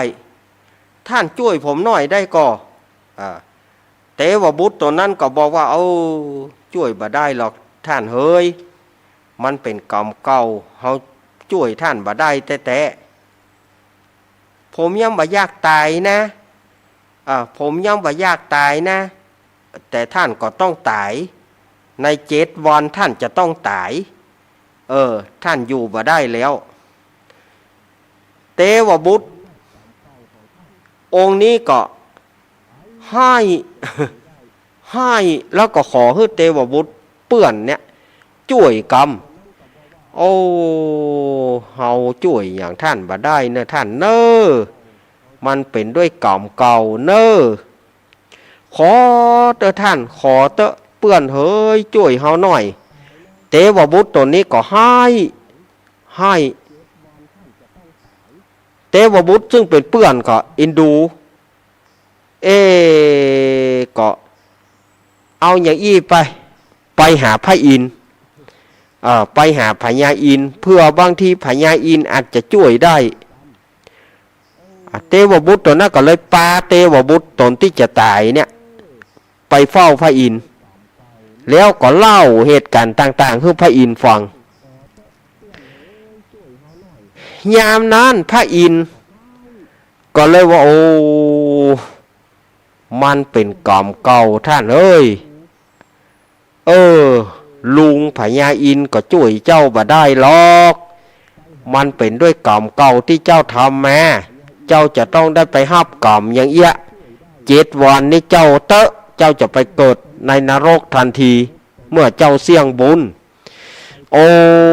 เทวบุตรตัวนี้ก็ให้ขอลุงพญาอินทร์ช่วยหน่อยเตอช่วยบ่ได้นะลูกเนอะป่อก็โจรปัญญาช่วยบ่ได้ป่อช่วยอย่างเจ้าบ่ได้แนะว่ายามนั้นก็เทวบุตรตัวนั้นก็ไหว้ขอเตอนอขอป่อพญาอินทร์ช่วยยามนั้นพญาอินทร์ก็ว่าถ้าป่อนี่ถึงช่วยบ่ได้เนอะจะมีก็แต่พระพุทธเจ้าตาอันแล้วบัดเดี๋ยวนี้พระพุทธเจ้าอยู่ไหนเปิ้นประทับอยู่ที่วัดพระเชตวันมหาวิหารเมืองสาวัตถีในเมืองมนุษย์ปุ้นโอ้ขอป่อขอป่อปาผมไปกำเตอะปาผมไปเฝ้าพระพุทธเจ้ากำเตอะป่อเฮ้ยนึกว่าเอ็นดูลูกเตอะวะพญาอินทร์ก็เลยเกิดความเอ็นดูก็เลยปาเอาเทวบุตรสุปฏิทิตาหรือว่าเทวบุตรอุณหสวิจัยเนี่ยไปเฝ้าพระพุทธเจ้าแล้วก็เล่าเหตุการณ์ต่างๆพระพุทธเจ้าเปิ้นก็บอกว่าก็จะต่ออายุเมินพ่องเนอก็จะต่ออายุจะชะลอนะแต่อู้ถึงกรรมเก่าเนี่ยมันก็บ่อาจที่จะไผก็ล่วงพ้นบ่ได้แม้แต่เฮาตถาคตก็ยังจะตายแต่ว่าในเมื่อท่านมาขอเฮาก็จะต่ออายุเนอส่วนจะได้เมินเท่าใดนั้นเฮาก็บ่อาจที่จะหูได้เฮาก็บ่อาจที่จะบอกได้เนอว่าพระพุทธเจ้าเปิ้นว่านะเทวบุตรนี่ก็ขอให้ลูกได้อยู่เมินเตอะวะยามนั้นองค์สมเด็จพระสัมมาสัมพุทธเจ้าของเฮาเปิ้นก็เลยได้เทศนาบทนี้เฮาก็ใจสืบชะตาเป็นคาถาต่ออายุที่อาตมาก็เคยเอามาเล่าช่วงเมื่อคืนอาตมาก็เอามาสวดโดยช่วงเมื่อคืนแล้วก็ครูบาอาจารย์เวลาเปิ้นจะสืบชะตาเปิ้นก็เอามาท่องสวดโดย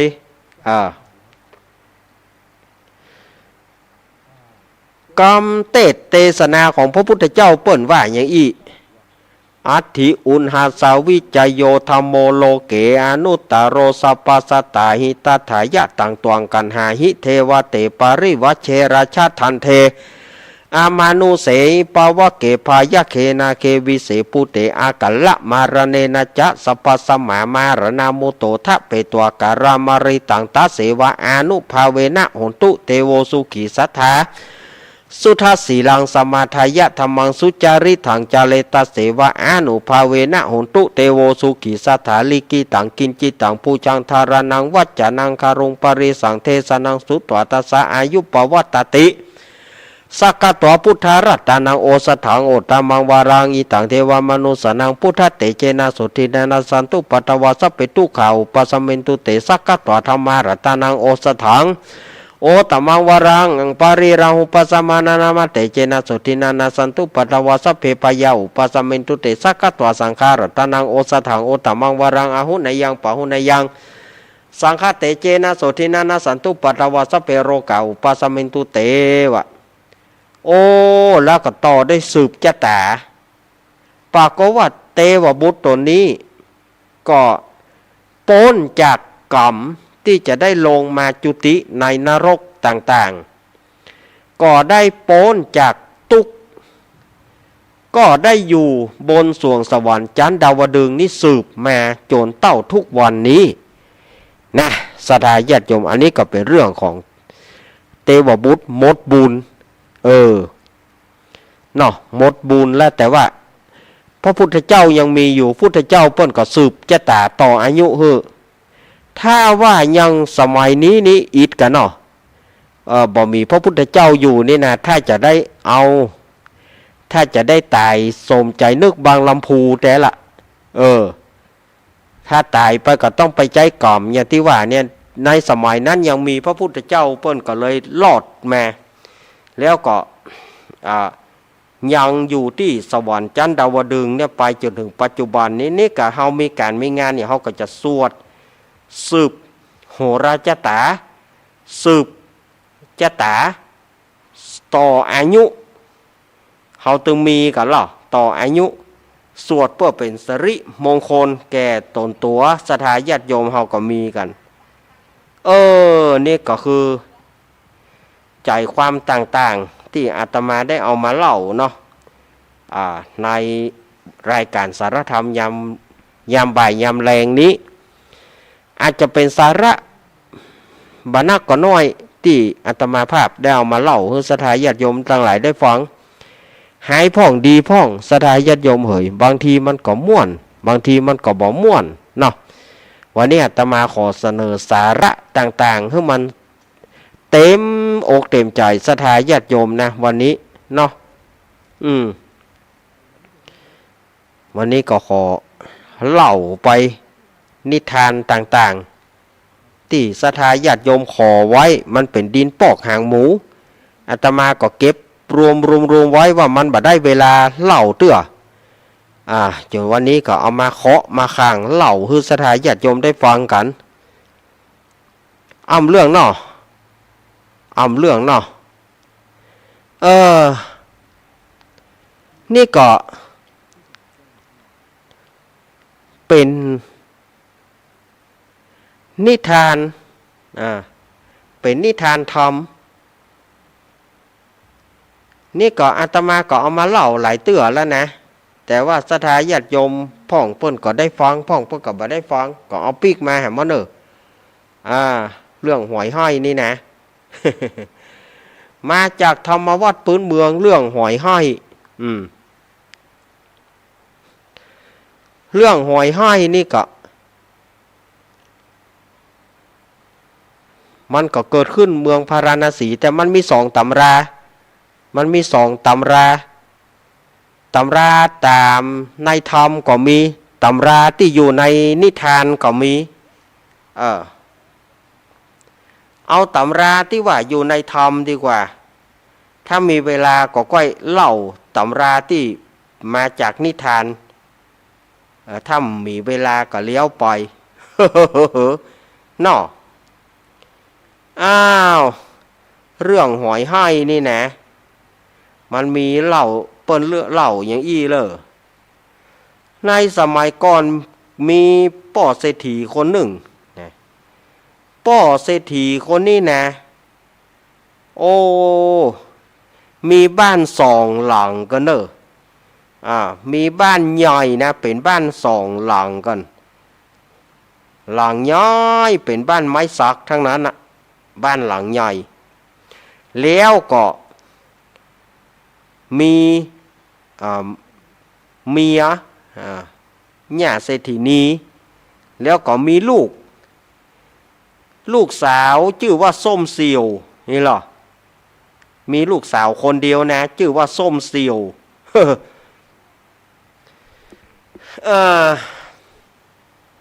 ทีนี้ส่วนว่าย่าเศรษฐีนี่พอถึงเมื่อค่ำก็ไหว้พระนบธรรมสวดมนต์พอถึงเมื่อเจ้ามาก็ไปเก็บหอยถึงวันได้มาก็เอามาขังไว้หม้อปากบ้างเอามาขังไว้ในหม้อกลางจานสมัยแต่ก่อนนี้เปิ้นแปลงบ้านแปลงจองเพื่อจะมีจานเอาไว้ตากของเอาไว้ตากกล้วยพ่องเอาไว้ตากผ้าพ่องไว้ตากเนี่ยพ่องเปิ้นมีจานเฮือนบ่ล่ะยื่นออกไปตากแดดตากฝนนั่นนะปีนะกะปีหนึ่งก็จะได้เปลี่ยนฝากเหียเตื้อหนึ่งเปลี่ยนฝากเปลี่ยนตรงเหียจาน เปลี่ยนฝากเปลี่ยนตรงเหียเตื้อหนึ่งสมัยก่อนมันเฮือนจะมีจานตัวเรื่องมันย่าเศรษฐีนี่ก็จะเอาหอยมาขังไว้แน่ว่าจะเอาแกงพอถึงตะวันแรงแล้วก็ถึงเวลากินข้าวแล้วจะเนี่ยกินแล้วหรอเวลาเมื่อได้หอยมากก็แกงหอยกันดังไฟมาแล้วก็โกกก้นหอยสดาญาติโยมเอามีดโกกก้นหอยก็ให้ตายแล้วตาย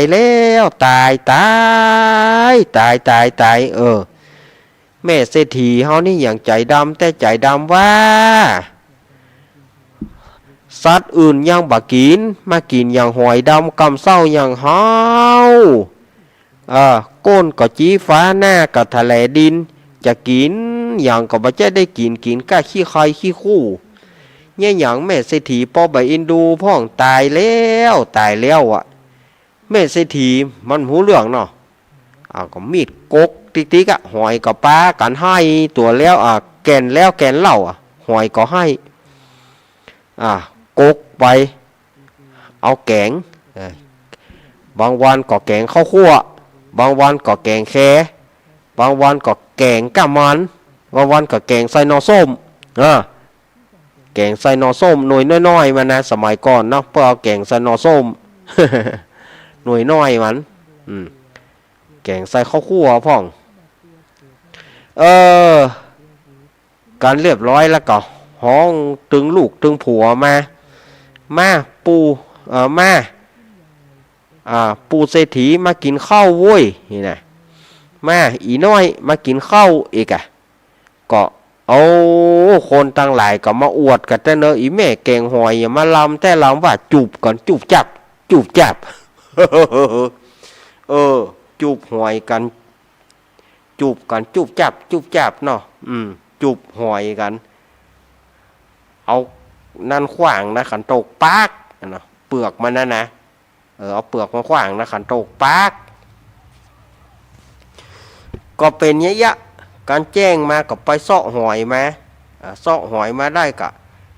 เติงจะกินข้าวตอนมีอย่างก็หอยนั่นนะโกกก้นแต่หอยก็ให้อย่างเงี้ยไงเนี่ยเศรษฐีก็กกแกงติ๊กวันนี้จะแกงไส้นอวันนี้จะแกงข้าวคั่ววันนี้จะแกงแค่วันนี้จะแกงก้ามันได้ทางนั้นขอให้บอกมาเตอะว่าคนตั้งหลายก็มาอวดแต่เนอหอยดำนี่มันอย่างมาลำเหลือลำจริงๆอร่อยจริงๆฝีมืออีแม่นี่เน็ตแม่มึงถึงอยากกินดีอีแม่มึงอยากกินลำก็มาอันกูหมอเป็นเมียลูกที่นี่ก็ข้างนั้นนอโพธิสัตว์เจ้าก็เอาปฏิสน ไปเข้าตองญาติเศรษฐีนีเข้าตองญาติเศรษฐีไปเข้าตองญาติเศรษฐีวันหนึ่งญาติเศรษฐีกับไปเก็บหอยเหมือนกันไปเก็บหอยการว่าก้มเก็บก็ได้ยินเสียงละอ่อนให้การว่ากำลังจะก้มเก็บหอยก็ได้ยินเสียงให้แง่ไอ้ยังบะเดียวนี่มันให้มาจากไหนบะเดียวเนี่ยการว่าถ้าบะเก็บก็เป็นอย่างนะก็เก็บก็แง่ก็เก็บก็แง่โอ้ยมันเนี่ยอย่างใดก็มันลูกที่ไหนมาก็ละอ่อนนี่มาขวางโจกขวางแลบกูก็เลยเงี่ยงหูฟังลองแต่งเงี่ยงมาจะแต่งนี่เอียงหูไปก็ได้ยินเสียงละอ่อนให้เฮ้อมาให้ในขี้ปุ่มกู มาให้ในขี้ปุ่มกูนี่กว่าให้ที่ไหนมาให้ในขี้ปุ่มกูโอ้แต่เนี่ยเศรษฐีก็บ่เป็นหยังให้ก็ให้ไปมึงมีสิทธิ์ให้แต่กูก็อย่าเก็บหอยไปเก็บหอยกับละอ่อนก็ให้อย่างแง่วะปีกมาแม่มันสัวละอ่อนที่ไหนมาในตองค่านี่มันอย่างอันก็ค่าเก็บหอยมาก็ให้ค่าเก็บหอยมาก็ให้โอ้ อย่าไปสนอย่าไปสนข้าจะแกงหอยอย่างเดียววันนี้แกงใส่นอส้มเนาะผมว่านะแกงใส่นอส้มเนาะโกก้นแต่เมาะโกก้นหอยแกงใส่นอส้มโหเขาก็ต้องอวดแต่นะฝีมือมันนะเหมาะดีลำดีก็ก้นไปแกงไว้เอาหน่อส้มเข้าอ่อยเนาะหอมตึงไว้กินกันแกงแม่อย่ามาลำเนี่ยอันใดเฮ้อก็ว่าแกงแม่ลำก็ไปเก็บแถมนะไปเก็บมาแถมเก็บมาวันหนึ่งก็เอามาขังไว้3 หม้อว่ะสถานญาติโยมมันได้หอยอย่างได้ว่า3 หม้อแกงเลวนะสถานญาติโยมหม้อสาวหม้อเหล้านั่นนะสถานญาติโยมหูจักก่อหม้อสาวหม้อเหล้านั่นมันใส่จนเต็มแต่ใส่หอยไว้เต็มแล้วก็ขังไว้เอาขังไว้กลางจานนั่นนะเมื่อไงข้าม เมื่อตอนข้ามเมื่อแรงข้ามแต่เมื่อไงนี่หอยเหลืออยู่เอาแกงข้าวคั่วกินไปละกะเดียวไปคาบของเมื่อตอนกับเมื่อแรงกับอย่าแกงหอยเนี่ยกับมันมีถึง3 หม้อกันแล้วหรอดีบอกหม้อของมันเนี่ยเศรษฐีกับไปกวาดกระล่างกลางควงมันไปเนี่ยการของมันในบ้านท่านนะที่นี่หอยตั้งหลายก็ปลากันมาให้อวยน้อแม่เศรษฐีป้อยบ่เอ็นดูเฮาจะกินยังเฮาก็บ่จะไปกินของเปิ้นรู้หัวมันลูกไม้เฮาก็บ่ได้กิน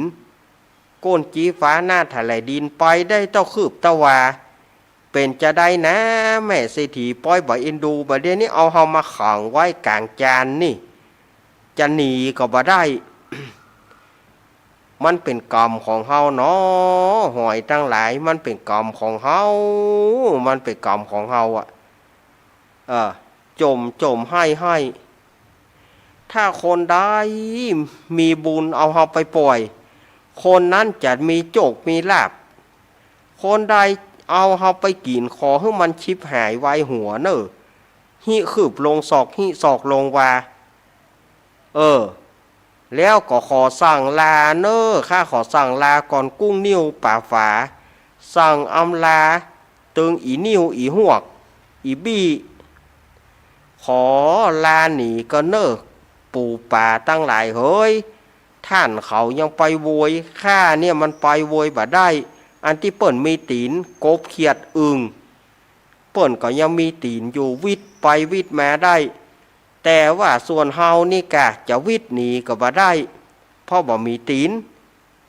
ไปไหนตะคืบตะศอกเปิ้นก็บ่เอ็นดูเฮาเอาเฮามาขังไว้นี่ลาเนอป่อลาเนอแม่ลาเนอปี่ลาเนอน้องดูหอยมันล่ำดับล่ำดาไปนะลาเนอลาเนอลาเนอปี่ลาเนอน้องต่างหลายการเปิ่นมาถ้าขับได้ก็ขับจะไปให้เปิ่นได้ยับเหมือนเฮานี่เนอลูกเขยเมียเหยการว่าได้หานโคนมาให้หนีเนอถ้าหนีได้หนีขับได้ขับลบได้ลบจะไปให้เปิ่นได้ยับเหมือนเฮาบัดเดียวเนี่ยเนอผัวเหยเมียเหยวะหอยนี่ก็สั่งให้ห้องเนาะดังเต็มจานบ้านน่ะดังฮือแห่อย่ามันฮ้อนน่ะเนาะเขาเอาเปิดขังไว้หม้อกลางจานนั่นน่ะมันฮ้อนน่ะแดดมีหรอหอยมันก็ปลากันให้ฮือแห่มันหลายตัวเนาะมันจะกี่ตัวเพราะมันส่งเสียงประสานกันเนาะเสียงมันประสานกันให้กันฮือแห่อย่าวะยามนั้นอีน้อยส้มเสียวอันเป็นลูกของญาติเศรษฐีก็ว่าอีแม่ไผ่มาให้บนเฮือนเฮาว่าไปเลยว่าไปเลยไผ่มาให้นี่อีแม่ยังบอกฟังให้ฮือแห่ฮะน่ะ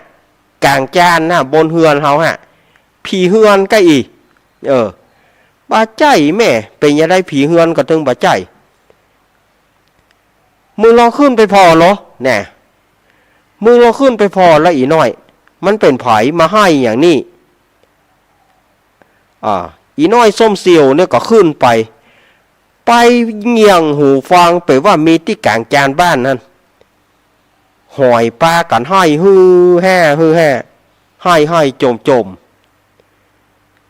อีน้อยส้มเสียวนี่ก็เลยฟังหล่นลงอีแม่ไอ้ใหญ่น้อยหอยปลากันให้เป็นหมู่ขนาดในอีแม่เอาหอยขังในหม้อขนาดมันให้กว่าฮือแห่อย่าเจ้าไปฟังบ่เดียวนี่ว่าไปเลยอีน้อยหอยที่ไหนมาให้แม่มึงเอาแกงไปตะใดล่ะเป็นกี่ร้อยแกนปานแกนล่ะมันยังบ่ให้ซะเตื้ออีนี่ว่าไปเลยกะยามนั้นก็มีนกจอกตีนก่อนนกจอกมันจับอยู่ตีนก่อนบ้านนั่นน่ะแต่นากาแม่เศรษฐีแต่นากาว่ามึงหูได้อย่างไรก็ข้าแต่ก่อนเนี่ยแม่เศรษฐีข้าก็เป็นเศรษฐีเหมือนแม่เนี่ยข้าเกิดมาเป็นคนเป็นเศรษฐีเนี่ยข้าใจคนให้ไปเอาหอยมาแกงตึงวันข้าเกิดมาก็มาเกิดเป็นนกจอกเนี่ยอีแม่หูว่ายามนั้นก็แม่เศรษฐีก็ขึ้นไปฟังมีแต่อีเฮ้ยหอยให้กันแต่อีเฮ้ยอีน้อยไปบอกให้แม่มึงไปบอกให้ป่อมึงเฮือนหลังปุ้นนะให้ป่อมึงมาฟังเราอีน้อยส้มเสียวนี่ก็ล่นไปบ้านแถมหลังล่นไปเฮือนแถมหลังป่อมากะลังนั่งอ่านหนังสือพิมพ์อยู่ปืนกะล่างข่าวสังคมชนบทเนี่ยเนาะนั่งอ่านหนังสือพิมพ์มันเนาะอีป้อนี่อย่างอีน้อยอีป้อไม่ฟังเฮือนหลังปุ้นนะนี่อย่างหอยมันปลากันให้ฮือแห่อย่าอีป้อบาเจือเจ้านะอีป้อไปฟังเตอะว่าไปเลยมึงเขานี่เป็นจิตรู้จิตบ้างกะหอยที่ไหนจะมาให้หั่นมีนี่ล่ะในขณะที่ป่อเศรษฐีกับอีน้อยส้มเสียวอู้กันนี่นะแม่ของป่อเศรษฐีเนี่ยมันนอนอยู่ปืนโต๊ะเหรอนอนอยู่ปืนโต๊ะที่ป่อเศรษฐีเอาหนังสือพิมพ์วางนั่นนะมันก็อู้ขึ้นมาแต่นะกับป่อเศรษฐีเฮ้ยแต่นะมึงหูได้อย่างไรก็ตะกอนข้าก็เป็นเพียวข้าเป็นเพียวพระราชาผู้ลูกข้าเป็นพญาเจ้าเมืองกันนะแต่ข้าได้ใจคนใจต่างหลายเพื่อไปเอาหอยมาแกง ด้วยกล่อมค่าเนี่ยตกมนหก500จัดขุมละ500จัด500จัดแล้วก็มาเกิดเป็นหมาพ่อเศรษฐีเนี่ยเฮ้ยอีเฮ้ยไหนอีน้อยมึงนำป่อมึงไปเหรอนำป่อมันไปขึ้นเฮือนไปฟังหอยให้กันแต่ฮือฮ่าเนาะให้จมแม่มันแม่นี่ นี่หยังเอาไปปล่อยเอาไปปล่อยตั้งนาบาเดียวนี่ตั้งแต่อันมาตั้งแต่นี้ไปต้นไปห้ามเอาหอยขึ้นเฮือนมาแหมเป็นอันขาดถ้าบอกอันสู่กับข้าละกันแน่ถ้าบอกอันสู่กับข้าละกันแน่เอาไปตึงหมดข้าไว้แก่งเมื่อตอนบะแตนอย่างแล้วบะแตนอย่างแล้วตั้งแต่นี้ไปต้นไปห้ามเอาขึ้นเฮือนมาเนอะเอามือเอาไปปล่อยให้หมดแง่เศรษฐีนีก็ต่างตาเนาะแม่เสียดายจังเสียดายจังยังมาเสียดายจังอยู่กะฮะยังมาเสียดายอยู่กะแล้วล้อมหมดได้แกงหอยนะสถาญาติโยมเกาะเนี่ยเศรษฐีก็จำเป็นได้เอาไปถอกเอาไปปล่อยเมื่อปล่อยหอยมาแล้วหอยกับป้ากันป่อนปอนเฮ้อวะเฮ้อแม่จงอยู่ดีมีสุขพาแปะเสียยังอามิตรฆ่าศึกสัตถูเฮ้อแม่มั่งมีสีสุขเนอวะหอยป้ากันป่อนปอนวะ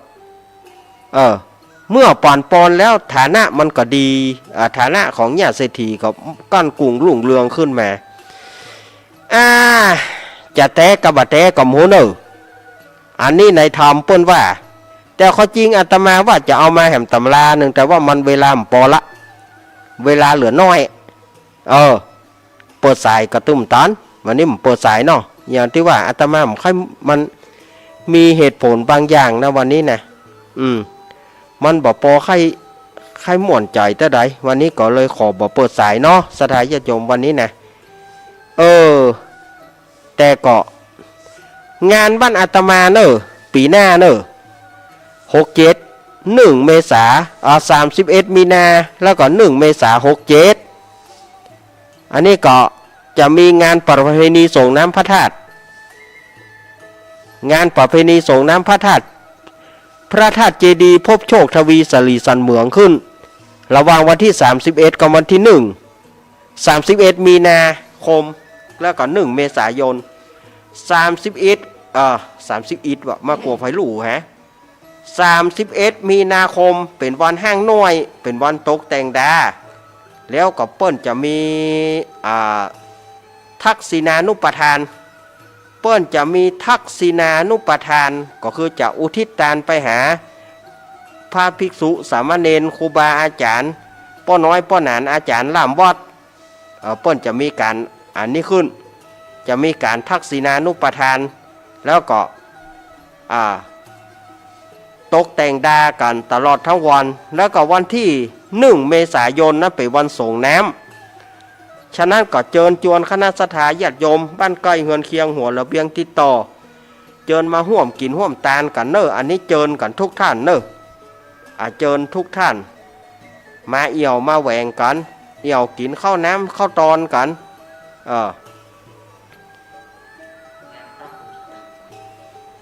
มากินข้าวกินน้ำก่อนอันนี้งานบ้านอาตมาเนอะ31 มีนาแล้วก็1 เมษาแล้วก็วันที่18 มกราคมนี่ก็งานตั้งธรรมหลวงเนอะงานตั้งเทศมหาชาติงานตั้งธรรมหลวงงานบุญพระเวทเทศมหาชาติ